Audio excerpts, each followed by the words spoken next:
Olá, pessoal! Nós estamos aqui no NewsLab Webinars para falar mais uma vez sobre saúde com você. O meu nome é Luciene e hoje a nossa convidada se chama doutora Alice Sampaio Del Coleto. Ela é pesquisadora no CEL, do Núcleo de Terapia Celular e Molecular da Faculdade de Medicina da USP, biomédica, e hoje ela vai falar para a gente sobre biópsia líquida, explorando biomarcadores no diagnóstico e tratamento do câncer de mama. Doutora Alice, boa tarde, muito obrigada por ter aceitado o nosso convite, por estar aqui neste canal para falar um pouco sobre isso e dividir com a gente seu conhecimento. Seja muito bem-vinda. Olá, boa tarde, eu agradeço o convite inicialmente, um prazer estar aqui. Vamos falar um pouquinho aí sobre biomarcador, sobre câncer de mama, né? Vou me apresentar brevemente, sou graduada em biomedicina, sou biomédica com habilitação em oncologia e anatomia patológica, doutora, né, PhD pela Universidade de São Paulo, docente atualmente da Unisa, né, Universidade de Estácio. Faço parte do grupo de pesquisa, conforme apresentado, e também sou pesquisadora associada do Laboratório de Biotecnologia e Bioengenharia Celular e Molecular da Universidade Federal do ABC. É um prazer estar aqui com vocês. Bom, hoje a gente vai falar um pouquinho sobre a biópsia líquida, vou falar de biomarcadores, principalmente com o foco, que é o meu foco de trabalho, que é o câncer de mama. Primeira coisa, a gente tem que entender sobre o câncer, como surge o câncer, como surge uma neoplasia e diferenciar uma neoplasia benigna de uma neoplasia maligna. Quando a gente pensa no termo tumor, né, já se leva muito na direção de que estamos direcionando e falando especificamente de um câncer, mas nem todo tumor é um câncer. Quando a gente pensa no surgimento do significado de câncer, Galeno, pela primeira vez, se referiu, então, ao câncer, sim, como um tumor maligno. E a primeira descrição que a gente tem de câncer de mama é, né, a primeira que se descreve por um geral sobre câncer. E aí eles descrevem o câncer, né, como se ele fosse um caranguejo. Por que como se ele fosse um caranguejo?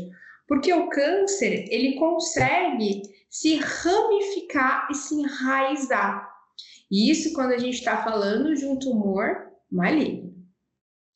Então, as nossas células, né, a célula normal, o tempo inteiro ela passa por processos. Entre esses processos que a nossa célula está passando, um que é muito importante, que é o que a gente considera e chama como ciclo celular. A todo momento, o nosso DNA ele sofre fatores de agressão que vão modificando essas células. E no momento da replicação, essa informação ela pode vir ali de uma forma errônea, aonde essa célula irá se replicar o tempo inteiro. Quando a gente pensa, né, nesse estágio de iniciação que ocorreu ali a uma célula que apresentou uma alteração no seu DNA, nós falamos que esses genes, então, eles já sofreram ação, muitas vezes, de agentes cancerígenos. E isso já provocou modificações em alguns outros genes. Hoje, a gente sabe, por exemplo, com o nosso foco aqui, que é o câncer de mama, que hoje ele é uma neoplasia associada principalmente a um tumor, que 90% é um fator epigenético, né? O que significa esse fator epigenético? Esse fator epigenético ele está direcionado diretamente com o nosso estilo de vida. Então, desde o corante da roupa que a gente utiliza, a alimentação que a gente consome, a radiação, né? Tudo isso são fatores que vão sendo agentes iniciadores de deleção que vai ocorrendo ali no nosso material genético, no nosso DNA. E isso sim pode levar a ocasionar um câncer. Quando a gente fala especificamente, né, no câncer de mama, nós sabemos que 90% está relacionado a esse fator epigenético. E os outros 10%, que ainda é muito contraditório, tem artigos que relatam 10% e 20% como fator genético mesmo, né, herdado ali da mãe, geralmente, mas a gente sabe que esses 90% tem essa associação.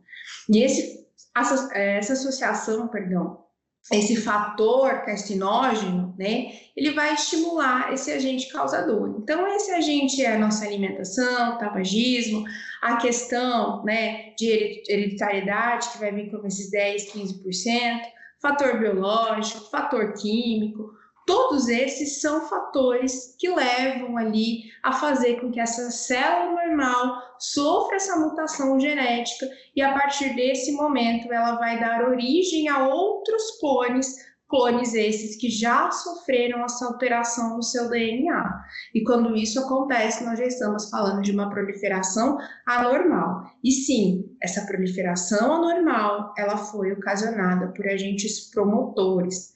Esses agentes promotores, a gente também pode chamá-los, né, que vão dar origem a essa célula tumoral, como oncoaceleradores.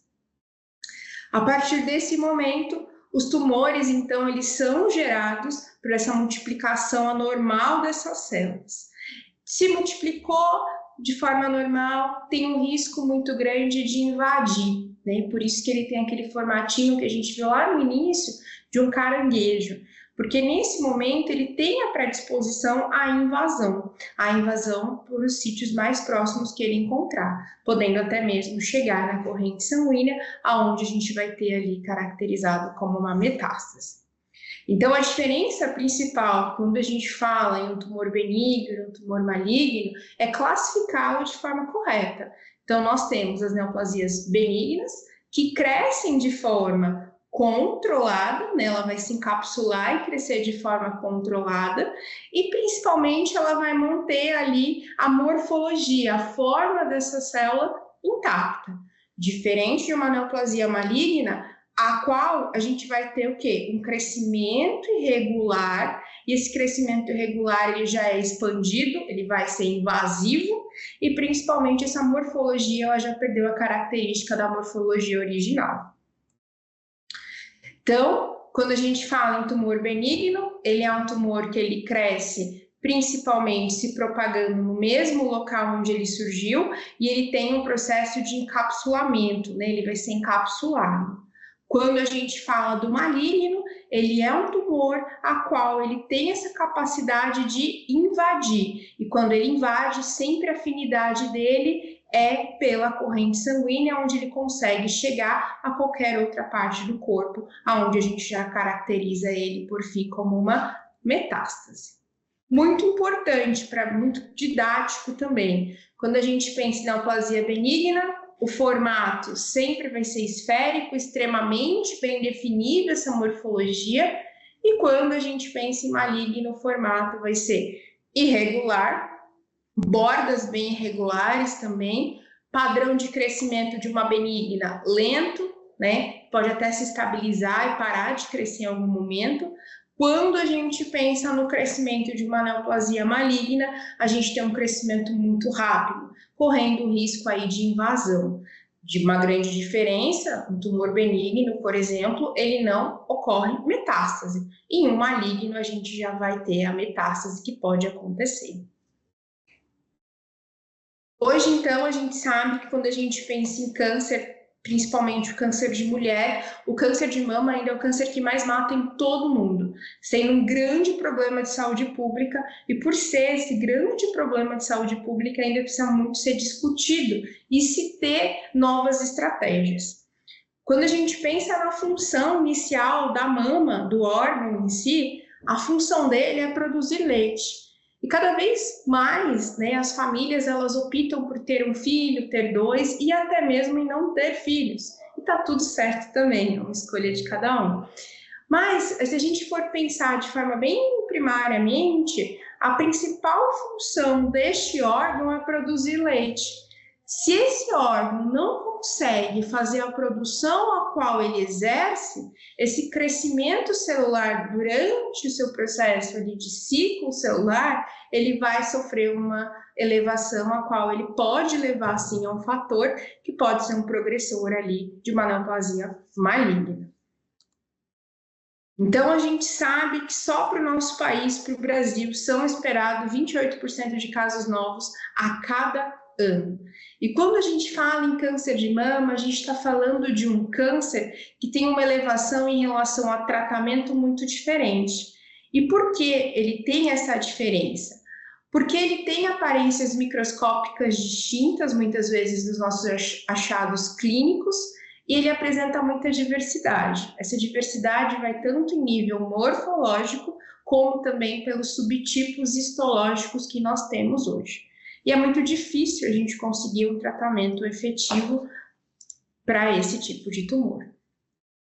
Claro, quando a gente está falando de fator de risco, um dos fatores principais que nós temos hoje para a neoplasia mamária é a idade da paciente, o fator ambiental e comportamental, que nós falamos que está relacionado àqueles fatores epigenéticos que eu citei no início. Fatores genéticos e os fatores hereditários, que também correspondem a pelo menos 10 a 15%, e fatores ligados também à história reprodutiva e hormonal dessa mulher.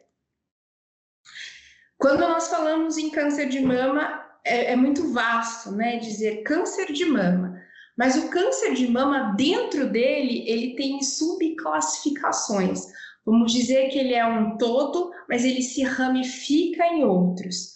Quando a gente pensa inicialmente nos tipos dos cânceres de mama, nós temos o câncer de mama ductal, que vai ter origem ali no ducto mamário, temos o câncer de mama tumoral misto, o câncer de mama inflamatório, câncer de mama mucinoso e temos o câncer de mama lobular. Hoje, como padrão, né, até o padrão ouro que a gente tem ainda para o diagnóstico, para a gente poder dizer qual é aquele tumor. Não existe cara para o tumor, a gente só consegue conhecer e saber de quem é esse tumor quando ele é apresentado para a gente.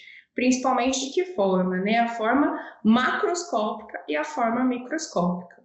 Então, hoje, o padrão ouro para a gente poder diagnosticar, bater martelo e dizer é um câncer de mama ou não é, né? Então, é uma neoplasia maligna ou é uma neoplasia benigna? É através do diagnóstico histológico, que é o exame que a gente chama de anátomo patológico. Esse exame ele é muito importante. Por quê? É nesse exame que a gente consegue ter um pedacinho desse tumor. Ele pode ser realizado, que nem eu deixei aqui, por ultrassom guiado, né? Onde ele vai ser realizado direcionado à punção, localizado pela imagem, onde a gente consegue fazer a extração desse tumor, ou ele pode ser feito também através de uma incisão local, onde se utiliza uma agulha fina e consegue, então, fazer a retirada desse tumor.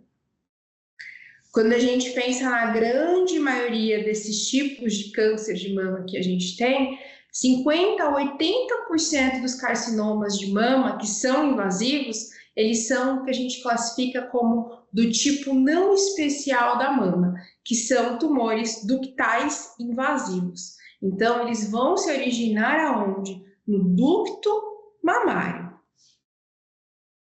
Aqui a gente tem um exame anátomo patológico, né, após a retirada, uma adenomastectomia de uma paciente. Então, a gente consegue visualizar a concentração e a região de tumor macroscopicamente. Aqui a gente já consegue delimitar e dizer, olha, tem uma grande capacidade de invasão, mas ainda assim a gente não consegue determinar o subtipo classificatório para tratamento desse tumor. Quando a gente vai classificar de forma macroscópica, nós temos que classificar através de um sistema que a gente chama de TNM. T vem de tumor, N de nódulo e M de metástase. E isso vai ser diferenciado em estágios.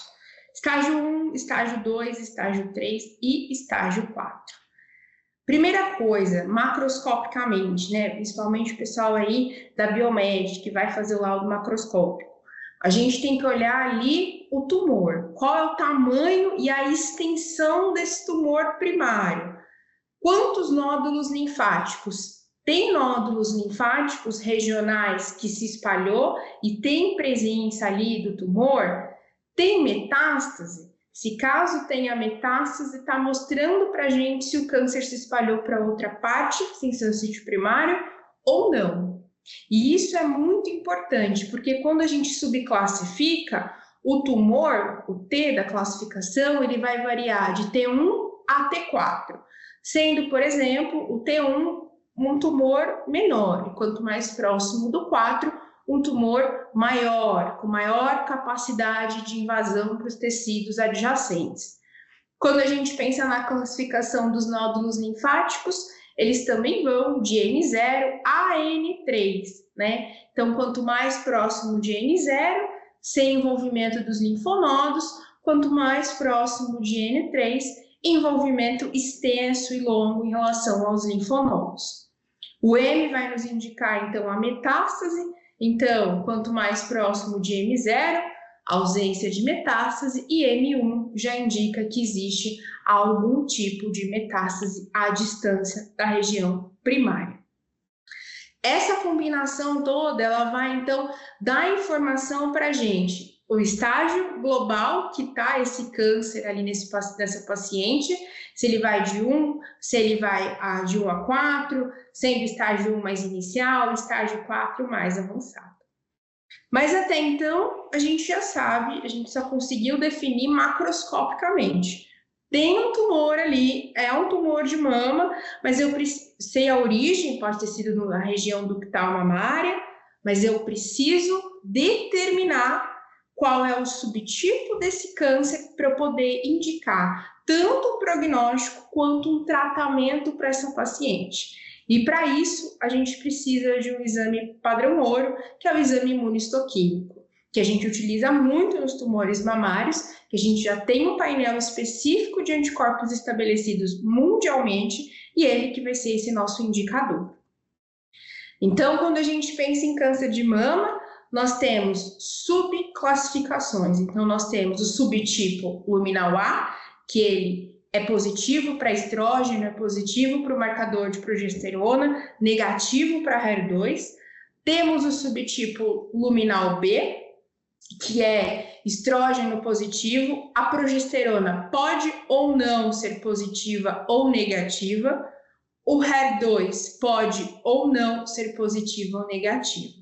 O que diferencia aqui é que o luminal A, a gente tem o KI67, o índice de proliferação celular abaixo de 14%, e no luminal B a gente já tem um índice de proliferação celular muito maior, acima de 14%.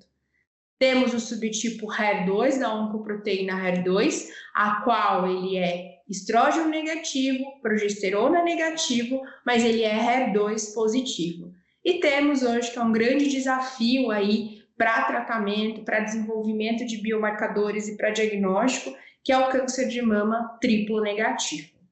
Como o próprio nome já diz, ele é 3 vezes negativo, então ele não responde nem ao tratamento para estrógeno, progesterona e também não responde a HER2. Pensando em todo esse conceito, nós temos uma grande evolução quando a gente pensa nos fatores associados ao surgimento do câncer, aonde se teve origem, então, a um grande artigo, né, que foi o Hallmarks of Cancer, que foi um artigo que se iniciou lá no ano 2000, dizendo e credibilizando alguns tipos de iniciadores capazes de ser adquiridos por essa célula cancerígena. E que isso seria ali fatores para essa célula cancerígena de forma crucial para se desenvolver. O primeiro Hallmarks foi descrito em 2000, aonde eles descrevem, então, que para o tumor, né, ele precisaria de sustentação de sinais proliferativos. Então, células cancerígenas produzem sinais autônomos que estimulam, então, o seu crescimento de forma contínua. Eles também colocam que evitar a supressão do crescimento, ou seja, lá em 2000, eles descrevem que a inibição de mecanismos naturais que limitam a proliferação celular, como um gene que na época era muito utilizado, o gene supressor do tumor, que era o P53. Ainda eles enfatizam que para o desenvolvimento dessa célula tumoral, ela precisa ter resistência à morte celular. Então, a célula tumoral, ela evita a apoptose, permitindo que a célula danificada faça o quê? Ela consiga, então, sobreviver. E também eles colocam que a célula tumoral mantém a capacidade de se dividir indefinidamente, muitas vezes por meio da ativação da telomerase, né? Que aí daria uma imortalidade replicativa para essa célula tumoral. E que também essa célula promove o crescimento de novos vasos sanguíneos, para fornecer oxigênio e nutriente. O tumor, ele precisa se alimentar. Então, é a primeira vez que a gente tem essa descrição em relação a essa questão de invasibilidade em relação à nutrição, oxigênio, captando ali a informação presente no vaso sanguíneo, tendo então a indução de angiogênese. Logo depois eles fazem ali um novo Hallmarks, onde eles descrevem então em 2011 mais 2 fatores que eles consideram como fatores emergentes, mas facilitadores para o crescimento do câncer. Então, é descrito pelos autores que essas células cancerígenas desenvolvem mecanismos para escapar da vigilância do sistema imune. Então, evita a destruição imunológica. E como que isso acontece? Essa célula tumoral, ela consegue se passar pelo sistema de forma como uma célula saudável. Neste momento, a vigilância imunológica não vai captar essa invasora e não consegue fazer essa destruição. Temos também a desregulação do metabolismo celular. Então, os tumores, eles também vão ter como facilitadores alterar o metabolismo energético, favorecendo a glicólise aeróbica. Eles também colocam sobre a inflamação tumoral. Então, nós sabemos já hoje que a inflamação crônica, muitas vezes, ela é promovida por células do próprio sistema imune, estimulando o desenvolvimento deste tumor. Isso a gente pode estar falando de fibroblastos, a gente pode estar falando de macrófago ali associado nessa região tumoral. Por fim, depois de muitos anos, os Hallmarks fizeram uma nova descrição, considerada como uma nova dimensão, agora no ano de 2022, aonde se expande mais esse modelo.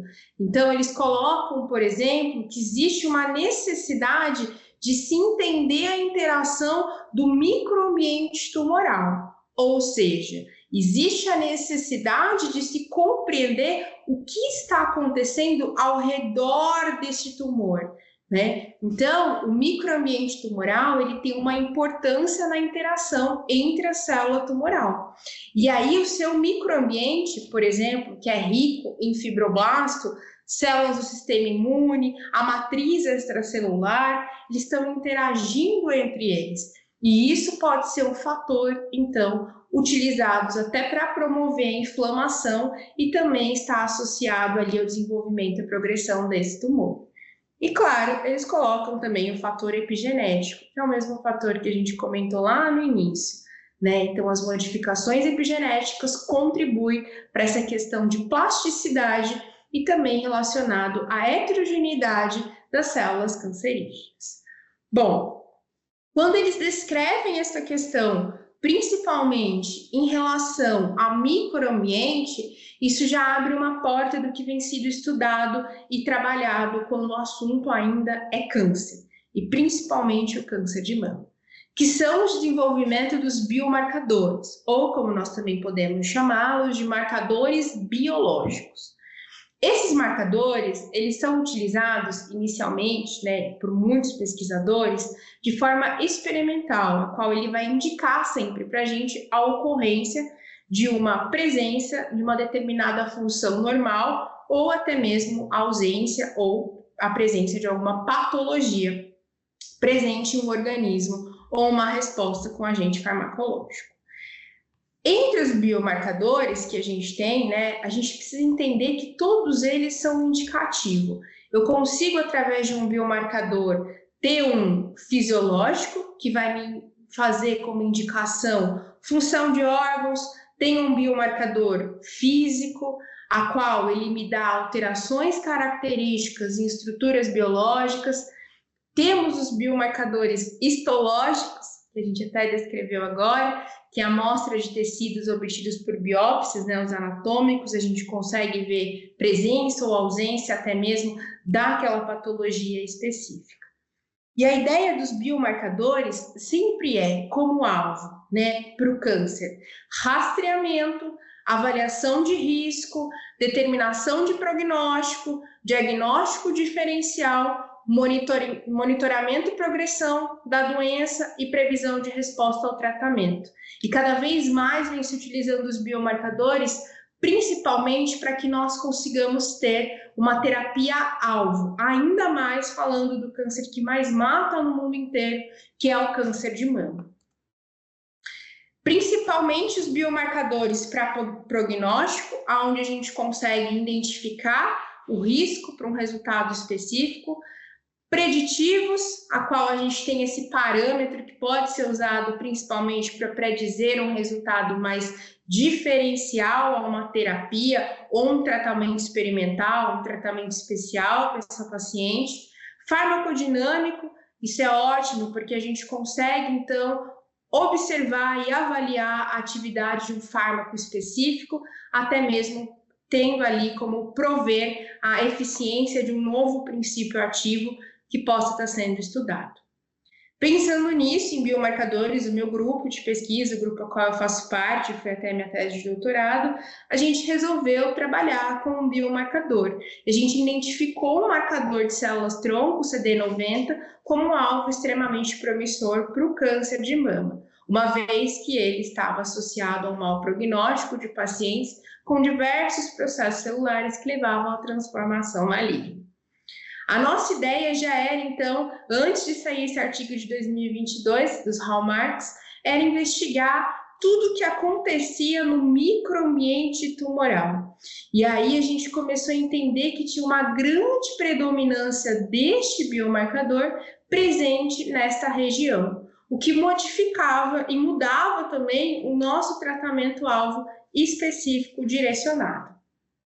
A gente sabia que o CD90 é um biomarcador de glicoproteína, então ele está presente, ele está ancorado à membrana celular, ele é um marcador de células-tronco mesenquimais e que ele estava relacionado com pior prognóstico e menor sobrevida das pacientes, sendo então para nós, com esses achados inicialmente, um alvo promissor no câncer de mama.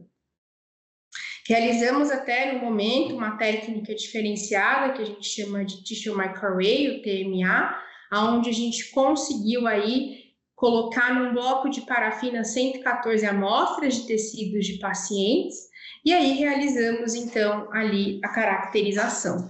Para critério de curiosidade, como funciona, né, um TMA, a gente seleciona a área do tumor na lâmina, marca essa área no bloco do paciente, né? Então seleciona ali o tecido e transplanta isso para uma montagem de microarranjo para um molde receptor. E aí a gente corta e a gente tem a lâmina e a gente consegue ler e principalmente a gente consegue, por exemplo, rodar 114, dependendo até da espessura, até 200 amostras numa lâmina só. E isso é um custo-benefício muito maior, né? Principalmente para quem trabalha com diagnóstico e trabalha com uso de anticorpos, porque em vez de você fazer 114 lâminas, você faz uma lâmina e 1 microlitro às vezes é o suficiente para uma lâmina inteira de um anticorpo. Nós fizemos então a leitura nesses casos, focando nesse microambiente tumoral, então a gente realizou na região intratumoral, que seria a região ali do estroma, e realizamos também na região tumoral. Na região tumoral, a gente observou principalmente uma predominância de baixa expressão desse marcador, que era o CD90. Isso relacionado tanto ao subtipo histológico, né, molecular luminal A, luminal B, o triplo negativo, o REF2, mas o que nos chamou a atenção é que nós estamos falando de um biomarcador associado a uma autoinvasão, o que nos caracteriza que na região intratumoral, na região do estroma, se tinha muito CD90. Então, se a gente olha não só para o tumor, mas olha para o que está em volta dele, isso já nos dá um tratamento completamente diferencial para essa paciente. E isso também pode estar associado ao potencial metastático que esse tumor tinha. E aí a gente teria que reestruturar e modificar todo esse tratamento.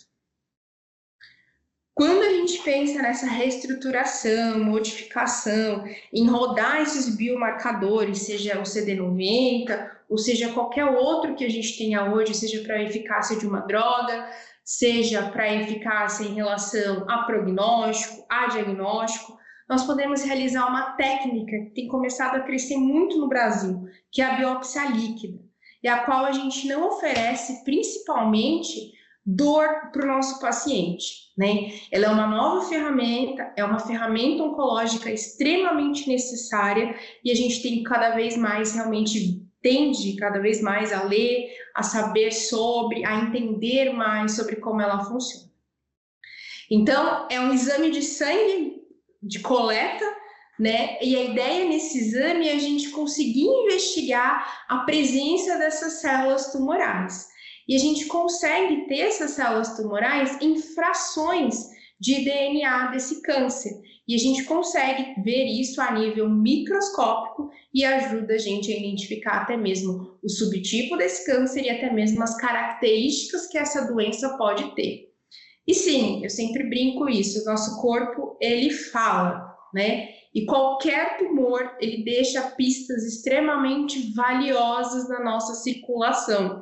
Isso porque quando o tumor ele começa a crescer, ele começa a se desenvolver, ele passa então a liberar algumas de suas células no sangue. E aí que a gente consegue fazer esse rastreamento. Nós podemos ter, né, ali quando a gente faz a biópsia líquida, o que nós chamamos de cfDNA, que é o cell-free DNA, que é o DNA celular livre, e a gente tem o DNA, o ctDNA, que é o DNA tumoral circulante. Quando eu penso em uma célula normal, eu tenho o quê? O DNA dessa célula livre. Quando eu penso numa célula tumoral, eu tenho ali o DNA dessa célula tumoral circulando também.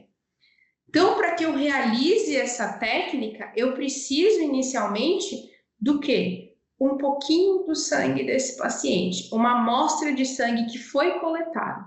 E isso pode ser coletado em vários períodos diferentes de um tratamento, por exemplo, usado principalmente para a gente monitorar se está ocorrendo ou não a progressão do tumor durante o tratamento do câncer. Imagina a paciente que a gente viu ali a mama, né, que fez a adenomastectomia, a gente viu a mama dela ali, imagina se todas as vezes que a gente precisasse fazer um acompanhamento após a cirurgia inicial para identificação desse tumor primário, nós precisássemos toda hora submeter essa paciente a uma cirurgia. Hoje a gente tem uma técnica muito valiosa, que é a biópsia líquida. A gente pode fazer coletas semanais, mensais, para acompanhar se tem ainda muito DNA circulante desse tumor ou se não tem mais, tá? Então, quando a gente pensa no cDNA, ele pode ter origem diretamente do tumor ou ele pode ser de células tumorais que já estão circulantes aí. Quando a gente pensa nessas células tumorais que apresentam, né, se encontram principalmente intactas, significa que foram liberadas do tumor primário e entraram na circulação sanguínea ou ali na parte da circulação linfática. O mecanismo exato de como esse ctDNA é liberado da célula ainda não é totalmente conhecido, mas tem se tido muitos estudos sobre isso. Mas nós temos 3 mecanismos que foram propostos para explicar essa liberação.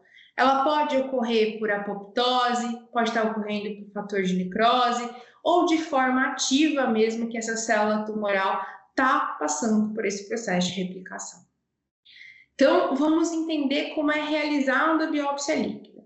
Primeiro, precisa se coletar, né, o sangue do paciente.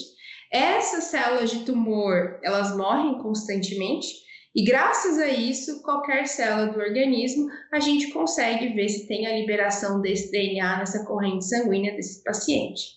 Assim, o sangue tem o DNA de todo o tumor, né? E não apenas uma parte dele. Então, a gente consegue direcionar e entender também qual que é esse tumor, qual que é a mutação ligada também, muitas vezes, à resistência desse tumor, até mesmo no quimioterápico ou uma terapia-alvo.